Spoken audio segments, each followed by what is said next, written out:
Axis bank India की तीसरी सबसे बड़ी प्राइवेट सेक्टर बैंक है, लेकिन इन्होंने इतना बड़ा धंधा खड़ा ही कैसे किया? चलिए आज बात करेंगे एक्सिस बैंक के फंडामेंटल्स के बारे में।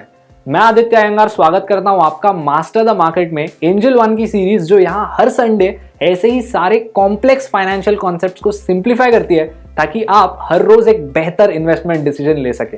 तो चलिए आज के वीडियो की शुरुआत करते हैं, लेकिन शुरुआत करने से पहले चैनल को सब्सक्राइब करना ना भूलें और बेल आइकन दबा लें ताकि आप आगे भी ऐसे वैल्यूएबल वीडियोस देखते रह सकें। तो चलिए बात करते हैं एक्सिस बैंक के फंडामेंटल्स के बारे में। ये इंडिया की तीसरी सबसे बड़ी प्राइवेट सेक्टर बैंक है और अगर हम बैंक की सेफ्टी की बात करें तो यहाँ पर चिंता करने की कोई जरूरत नहीं।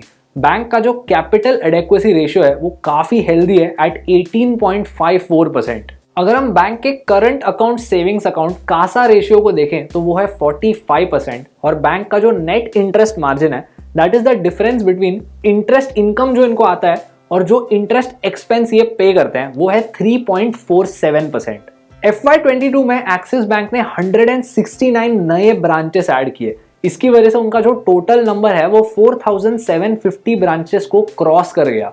इसके साथ साथ इनके 16,900 ATMs भी है और specifically small and medium enterprises के लिए स्पेशल सेंटर्स जिनका टोटल नंबर है 145। अब ये जो सारे ब्रांचेस है वो मेनली मेट्रो और सेमी अर्बन रीजन में है। मतलब यहाँ पर टोटल ब्रांचेस का 30% ईच मेट्रो और सेमी अर्बन रीजन से आता है। इसके साथ 23% आता है अर्बन रीजन से और 17% बाकी का है रूरल रीजन से। इनकी जो लोन बुक है उसमें रिटेल सेगमेंट का जो शेयर है वो है 57%।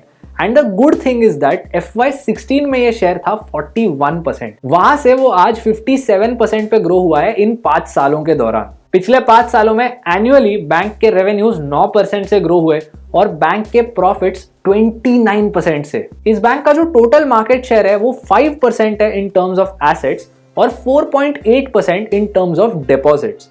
और इसके साथ बैंक का यूपीआई वाले सेगमेंट में 15% का मार्केट शेयर है। अगर हम क्रेडिट कार्ड्स की बात करें तो बैंक का 12% मार्केट शेयर है और मोबाइल बैंकिंग के सेगमेंट में 14%। और क्रेजी बात यह है कि FY22 में 78% कार्ड्स और 68% FDs डिजिटली सोर्स हुए थे।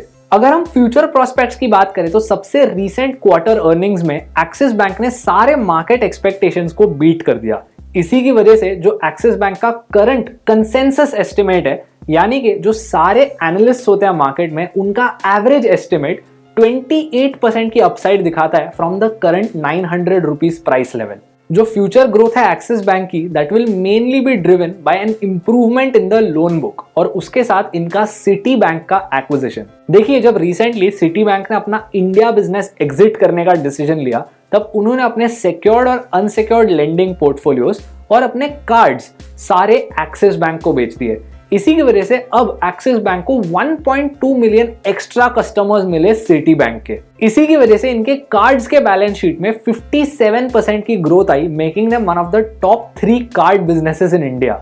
नॉट ओनली दिस बट इनके SME और रिटेल लोन बुक में भी बहुत इंप्रूवमेंट दिखी और करंटली इनकी जो लोन बुक है वो 14.18% से ग्रो हुई है, which is higher than the past 5 years growth rate that is 10.02%।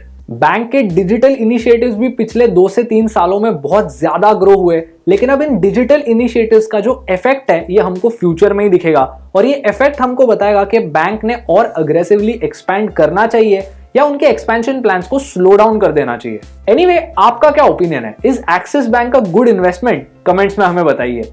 और अगर इस वीडियो से आपको कोई भी वैल्यू मिलती है तो उसको लाइक कीजिए और हमारे चैनल को सब्सक्राइब कीजिए और बेल आइकन दबा लीजिए ताकि आप आगे भी ऐसे वैल्यूएबल और इन्फॉर्मेटिव वीडियोस देखते रह सकें। और पिन्ड कमेंट से हमें बताएं कि आप अगले संडे किस टॉपिक पर वीडियो देखना पसंद करेंगे। मैं आपको मिलूंगा अगले वीडियो में, तब तक के लिए कीप लर्निंग, कीप इन्वेस्टिंग।